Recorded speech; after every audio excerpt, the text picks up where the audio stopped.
going to learn English grammar. आपण शिकत आहोत इंग्लिश ग्रामर, नवीन चॅप्टर, नवीन जे काही आपल्याला शिकायला होते ते पण शॉर्ट ट्रिक्स मध्ये. तर या ट्रिक्स आपल्याला आज पाहिजे चेंज द व्हॉइस मध्ये. कारण आपल्याला चेंज द व्हॉइस माहिती आहे की आपण कसा चेंज करतो. बाय आले की पॅसिव्ह व्हॉइस म्हणतो, बाय नसेल तर ऍक्टिव्ह व्हॉइस म्हणतो. अशा छोट्या फार ट्रिक आपण पाहिलेल्या आहेत. पण एखादं सेंटेन्स वर्बनी सुरू झालं याचा पण व्हिडिओ मी तुम्हाला टाकला आहे. बिकॉज ऑफ आता जे काही चेंजेस आहेत ते सिंपल चेंजेस कोणी देत नाही, थोडेसे डिफिकल्ट देत आहेत. तेच आपल्याला आज पाहायचे. कारण असे पॅसिव्ह व्हॉइस करायचे ज्यामध्ये आपण बाय न करता न जोडता इन, ऍट, विथ अशा वाक्यात करता जोडणार. अशा वाक्यात करता कशाने जोडणार? In, at, with. मग कुठल्या सेंटेन्स मध्ये असं वापरायचं आपल्याला? कुठं आपल्याला हे चेंजेस करायला चालतात म्हणजे आपलं sentence correct in, answer correct in हे आज आपल्याला पाहायचं. यासाठी व्हिडिओ एंड पर्यंत पहा आणि चला पाहूया चेंजेस कसे करायचे आणि चेंज द व्हॉइस कसा करायचा. ओके, चला पाहूया. फर्स्ट, द म्युझिक interested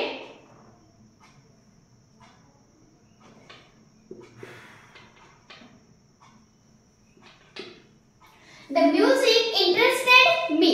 एक सेंटेन्स आहे. आपल्याला याला पॅसिव्ह व्हॉइस मध्ये राहायचं. तर फर्स्ट पाहायचं आपण काय करतो, ऑब्जेक्ट पहिल्यांदा घेतो ते आपलं ठीक आहे. इथं पण तेच करायचं. मग आता इथे काय आहे?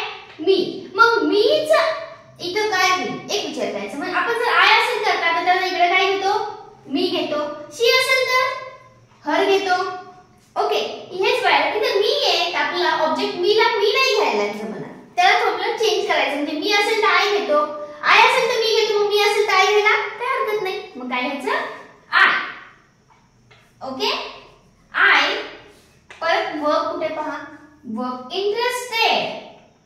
ऍक्शन वर्ड इंटरेस्टेड म्हणजे कुठली ऍक्शन पाहिली आहे? आवडणे. ओके, मग हे बघ ह्या इंटरेस्टला ईडी प्रत्यय लागेल म्हणजे ही कुठली आहे? पास्ट मधली आहे.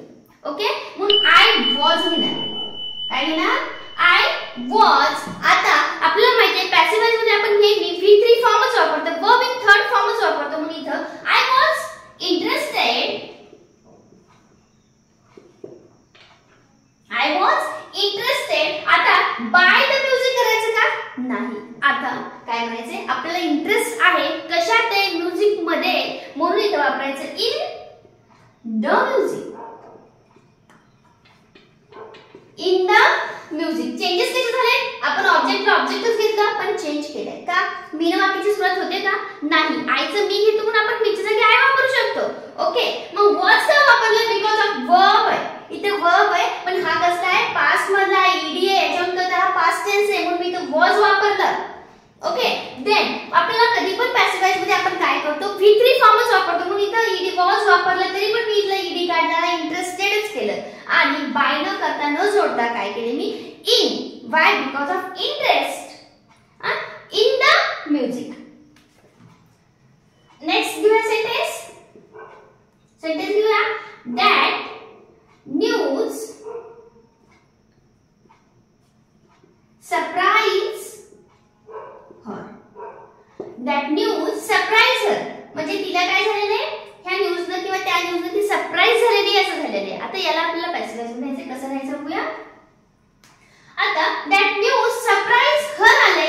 her आलं म्हणजे काय येणार? ही येणार, शी येणार, इट येणार. काय येणार आहे? शी असेल तर her घेतो आपण. म्हणून इथे काय येणार आहे? शी. ओके, इथे काय केलं? आयचं मी केलं होतं मी. आता इथे हर आले म्हणजे समजतं की ही कोण आहे? एक लेडीज आहे का? शी आपण मुलींना वापरतोय किंवा लेडीजला वापरतो. म्हणून इथे हर आले म्हणून इथे काय घेतलं? शी घेतलं. परत कायचं वर्ब कुठे आहे? वर्ब इथे आहे. इथे पण वर्ब आपलं पास्ट मध्ये आहे म्हणून दिला वॉज. काय दिलं? वॉज. She was. आता इथे काय? मी सांगितलंय पहिल्यापासून सांगते पास्ट मध्ये वर्ब थर्ड फॉर्म मध्येच असतो. इथे पण तेच करायचंय.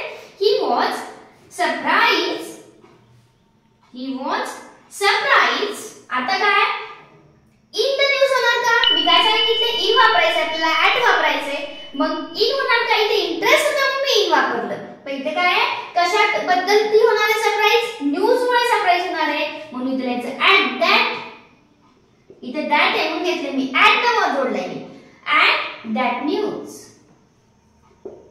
ओके, अशा पद्धतीने तुम्ही चेंजेस करा म्हणजे तुम्हाला वाक्य समजून येईल. कारण हे वाक्य जर दिलं तुम्हाला लास्टचं जे की आपण चेंज केलेलं आहे, तिथे दिलेलं आहे identify which of the this sentence is passive voice. तेव्हा आपल्याला सरळ वाटतं की नाही नाही ॲट आले बाय आले नाही म्हणजे this is the active voice. No, this is the passive voice. Okay, चला नेक्स्ट पाहूया. His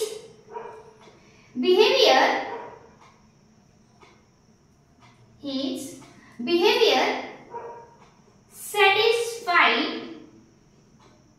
me. आता पहा, आता मी आले म्हणजे यासारखंच, म्हणजे आपण इथे संकल्पना काय घेणार आहे? आय. परत पाहायचं वर्ब कुठलं आहे? सॅटिस्फाई म्हणजेच काय?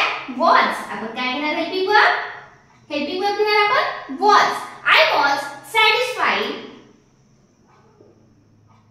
आणि एक लक्षात घ्यायचं, आपण वॉज वापरलंय कारण आपण कुठूचे वापरलाय वर्ब फर्स्ट मध्ये घेतो. इथे तसं करायचं नाहीये. वॉज वापरलं म्हणून वर्ब हे फर्स्ट फॉर्म मध्ये घ्यायचं असं करायचं नाही.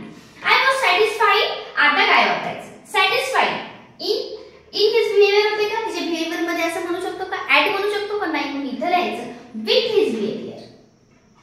With his behaviour.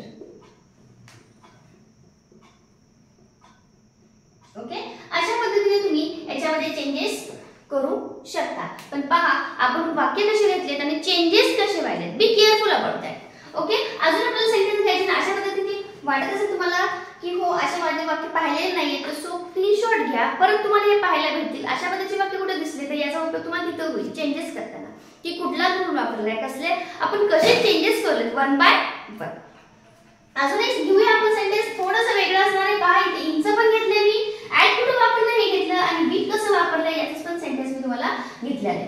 म्हणजे प्रत्येक सेंटेन्स आपलं वेगवेगळं आहे. नेक्स्ट, द फायर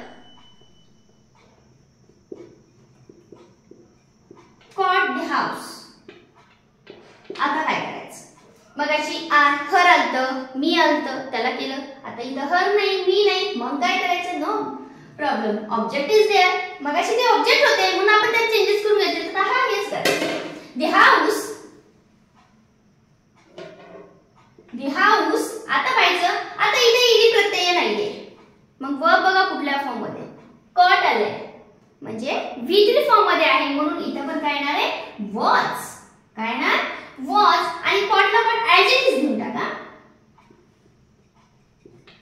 आता द फायर आले. आता इथं काय जोडायचं? In, at, with. वाटल्यास व्हिडिओ पॉज करा, तुम्ही थोडंसं डोकं लावा आणि सेंटेन्स कंप्लीट करा आणि परत व्हिडिओ प्ले करून पहा की तुम्हाला इथं तुमचं याचं करेक्ट आलेलं आहे का. मग इथे येणार आहे इन द फायर. पहा हे चारही वाक्य आपण जे काही शिकलोय प्रत्येक सेंटेन्स मध्ये थोडाफार डिफरन्स आहे. म्हणजे प्रत्येक सेंटेन्स वेगवेगळा आहे. त्याची प्रॅक्टिस करा आणि तुमच्याकडे असे काही सेंटेन्स असतील तर ते कमेंट मध्ये टाकत चला, त्याची प्रॅक्टिस करत चला. काही प्रॉब्लेम असेल तर कमेंट करत चला. व्हिडिओ कसा वाटला हे सुद्धा सांगत चला. लाईक करून घ्या आणि शेअर सबस्क्राइब करायला तर विसरू नका. मग त्यामुळेच तुम्हाला नवीन नवीन व्हिडिओ पाहायला भेटतील. का सबस्क्राइब केलं तर तुम्हाला नोटिफिकेशन येत राहील. जे नवीन व्हिडिओ पडतील त्याची इन्फॉर्मेशन तुम्हाला मिळत राहील. Okay, thank you.